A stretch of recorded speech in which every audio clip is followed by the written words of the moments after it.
حد من المتابعين بعت لي وقال لي إن أنا عايز أطبع جزء معين من الشيت وأحوّل الجزء ده لملف PDF. إزاي تعمل الموضوع ده؟ أول حاجة كده تعالَ حدد الجزء اللي أنت عايز تطبعه، وليكن مثلًا أنا هاحدد الجدول اللي في النُص ده. بعد كده هاجي عند layout من فوق، وهابدأ آجي عند print area وأخلّيها set print area زي ما إحنا شايفين كده، واضغط control B علشان يدخّلني على الطباعة. طبعًا نتأكد إن هنا الدنيا تمام ومضبوطة، لو مش مضبوطة بقى هنيجي عند الإعدادات ونضبطها. أول حاجة شوف أنت عايز الورقة بالعرض والّا بالطول، لو بالعرض هتطلع معاك زي ما إحنا شايفين مضبوطة كده. طب نفترض إن أنت عايزها A4 أو عادية زي ما إحنا شايفين كده.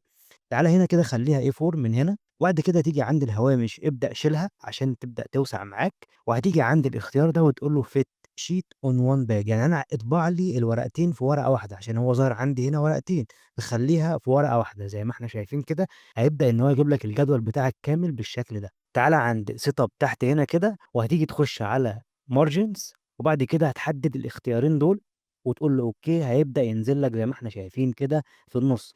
خلاص كده تمام. ممكن بقى إيه، إن أنت تطبعه على كده لو أنت حابب. لو أنت عايز بقى إن أنت تخلّيه PDF تعالَ عند save as واختار browse، وبعد كده انزل تحت هنا قُل له PDF زي ما إحنا شايفين كده، واختار مكان الحفظ وليكن مثلًا على الديسكتوب، نبدأ نغيّر مثلًا نكتب أي اسم علشان يبقى باين معانا، ونقول له save. تعالَ كده بقى افتح الملف اللي أنت عملته PDF زي ما إحنا شايفين قدامنا double click، هتبُص تلاقي الملف معاك أهو، تقدر تطبعه ما فيش أي مشكلة.